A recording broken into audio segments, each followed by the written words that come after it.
안녕하세요. 한국꿀벌연구소입니다. 24년도 꿀수확이 이제 마무리가 되었는데요. 여러분들도 꿀수확 잘 하셨는지 모르겠습니다. 눈 깜짝할 사이 시간이 흘러서 이제 여름이 왔습니다. 이제부터는 내년을 준비하는 시기가 되었다, 이렇게 생각하시면 되겠습니다. 오늘은 7월 봉분관리 방법에 대해 알아보겠습니다. 7월은 무더위로 인해서 벌 키우기가 매우 힘든 시기인데요. 그만큼 세세한 관리가 더 필요하겠죠. 이번 달에 봉분 관리에서 다룰 내용입니다. 식량 및 화분 공급, 도봉 관리, 응애 관리, 더위 관리, 이렇게 살펴보겠습니다. 먼저 식량 및 화분 공급입니다. 우리나라 기후는 보통 6월 말부터 장마가 시작이 되는데요. 이때부터는 무밀기로 볼 수 있습니다. 지역에 따라서 호박이나 고추 등 조금씩의 화분 밀원이 있기는 하지만 꿀벌들이 살아가는데 충분한 밀원이 될 수는 없습니다. 그래서 식량과 화분을 추가로 공급해 줘야 합니다. 식량은 내검을 하면서 소비에 남아있는 식량을 눈으로 직접 확인하면서 주면 좋겠지만 여의치가 않다면 최소한 일주일에 한 번 정도는 사양액을 공급해 주면 되겠습니다. 사양액의 농도는 양봉가마다 다르겠지만 지금 시기에 우리는 물 한 말과 설탕 한 포 1:1 비율로 하고 있습니다. 벌통수가 많아진다면 사양액도 그만큼 많이 들어가기 때문에 설탕물을 만드는 것도 결코 쉽지만은 않은 일이라고 생각이 됩니다. 설탕의 용해는 온도와 비례하기 때문에 물의 온도가 높으면 쉽게 용해가 되는데요. 그럼 쉽게 용해를 하기 위해서 설탕을 물과 섞어서 끓이면 되겠네 라고 생각할 수도 있습니다. 그런데 절대 이렇게 하시면 안 되는 이유가 있습니다. 설탕을 끓이거나 뜨거운 물에 녹이게 되면 변성된 물질이 나오게 되는데요. 그 변성된 물질 안에는 호정 성분이 포함되어 있습니다. 그럼 호정 성분이란 무엇일까요? 제가 하나 예를 들어 볼게요. 우리 어렸을 때 학교 문방구 앞에 가면 연탄불 위에 국자를 놓고 그 국자 안에다가 설탕가루를 붓고 또 젓가락으로 빙빙 돌리면 설탕이 녹으면서 색깔이 짙어지고 찐득찐득하게 되었죠. 그 과정을 카라멜화가 되는 과정이라고 보면 되는데요. 이 카라멜화가 되는 과정에서 나오는 불순물이 바로 호정 성분이라고 이해하시면 됩니다.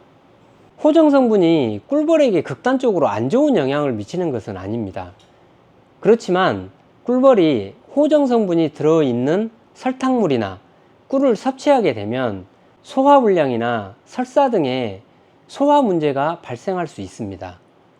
그럼 벌의 세력에 영향을 줄 수 있겠죠.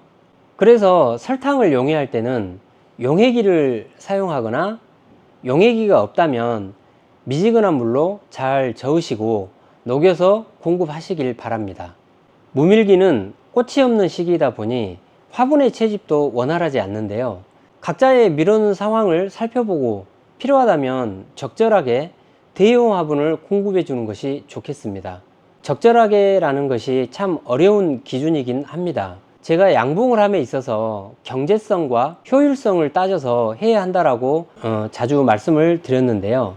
무밀기라고 해서 무작정 대용 화분을 공급하다 보면 밑지는 장사가 될 수도 있습니다. 꿀이나 화분이 나오는 밀원도 적은데 날까지 더워서 산란도 더디게 가는 상황에 관리 비용을 늘릴 수만은 없잖아요. 그래서 소비에 저장되어 있는 화분이 소진이 되어서 부족하다고 판단이 되면 적절하게 대용 화분을 공급해 주면 되겠습니다. 그리고 급수도 중요한 요소인데요. 지금 시기에는 기온도 높아서 물을 길르러 가다가 얼어 죽지도 않을 것인데 왜 급수를 해야지? 라고 의문을 가질 수도 있습니다. 다들 아시는 바와 같이 몇 년 전부터 CCD, 즉 꿀벌 군집 붕괴 현상이 발생하고 있죠. 이 CCD는 단일 원인이라고 볼 수가 없고 다양한 요인이 복합적으로 작용하고 있는 것인데요. 그 중에 농약으로 인한 피해도 무시할 수 없습니다. 우리 꿀벌에 기생하는 응애도 마찬가지지만 보통 농작물에 기생하는 병충해 역시 6월을 기점으로 매우 급격하게 증가하다 보니까 주변 농가에서의 농약 사용량 또한 많아지게 됩니다. 꿀벌들이 논에 고여있는 물이라도 길러온다면 농약으로 인한 피해를 볼 수도 있습니다. 주변에 흐르는 냇가나 강이 있다면 괜찮겠지만 그러한 환경이 아니라면 급수를 해주는 것이 좋겠습니다. 소문 급수기가 번거롭다면 큰 용기나 다라에 물을 담아서 농장 한 켠에 공동 급수로 공급해줘도 좋을 것 같습니다. 자, 도봉 관리입니다. 무밀기에 접어들면 벌들은 매우 민감하고 예민해집니다. 이럴 때는 도둑벌에 유의하셔야 합니다. 우리 눈에는 고개만 돌리면 싱그럽고 파릇파릇한 나무와 자연이 보이지만 지금 꿀벌들에게는 아무것도 없는 사막처럼 보일 것입니다. 그래서 꿀을 모으는 본능에 의해서 주변의 벌통들을 기웃거리기 시작합니다. 내검을 할 때 벌통 뚜껑을 열면 소비에 저장된 꿀 냄새를 맡고 귀신처럼 달라붙기 시작합니다. 만일 약군의 경우 문지기벌의 방어가 무너지면 바로 그 통은 도둑벌들의 약탈이 시작됩니다. 지난번에 그 분봉군을 만들어 놨었는데 이건 지금 도봉이 생겼어요. 도봉. 그래가지고 분봉군이 망가진 겁니다.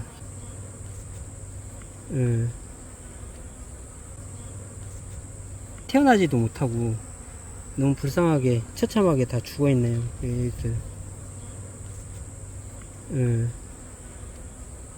이게 공격을 받다 보니까 이렇게 다 돼버린 거예요. 나쁜 새끼들. 여기도 이렇게 돼버렸어요. 다.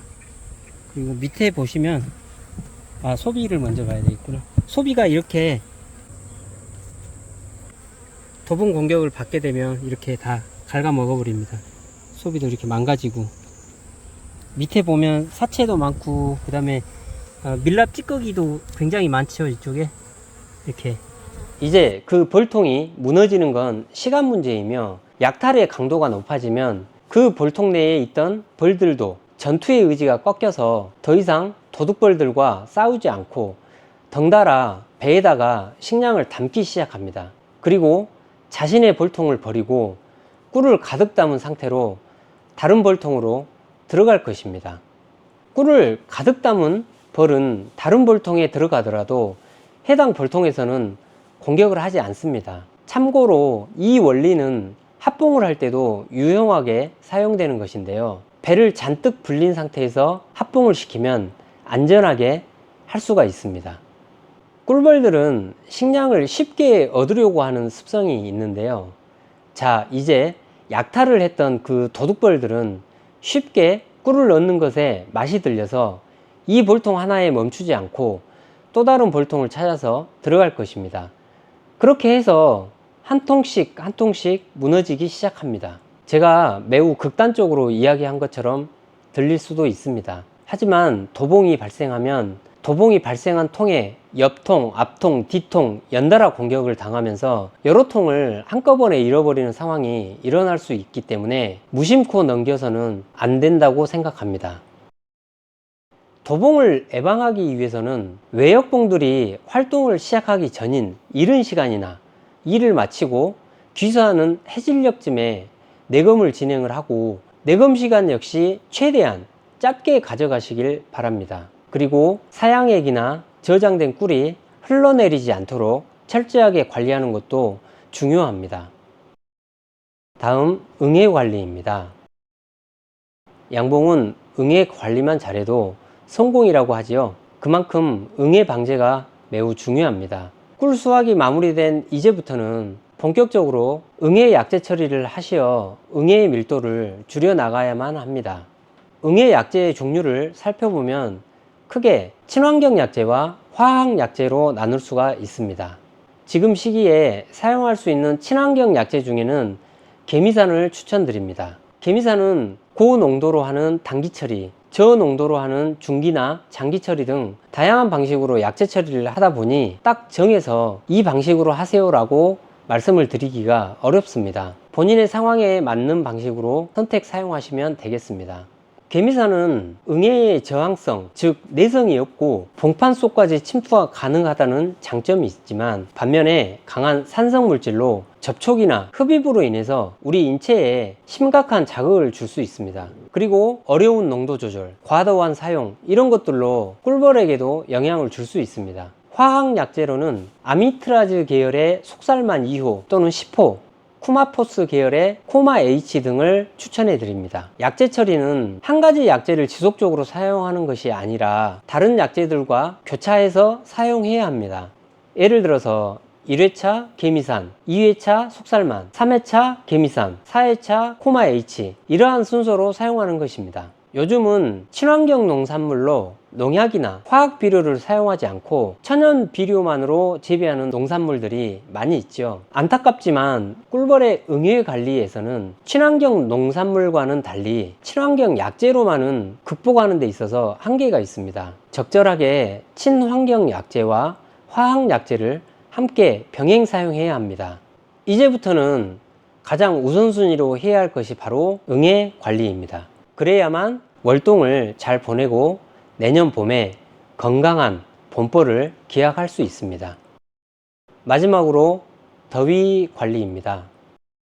7월에 뜨거운 날씨는 우리 사람들도 매우 힘든 환경이죠. 이 뜨거운 날씨는 벌통 내부의 온도를 높여서 꿀벌들에게도 많은 스트레스를 줍니다. 그로 인해서 벌들의 성장이 매우 더디게 되겠죠. 그늘이 있는 곳과 없는 곳에 벌통들의 차이도 많이 납니다. 벌통을 그늘이 잘 드는 곳에 위치하면 제일 좋겠지만 그러한 환경에 놓여지기가 쉽지는 않죠. 그래서 비가림 시설을 설치하는 것이 가장 좋겠으나 그것 또한 쉬운 것은 아닙니다.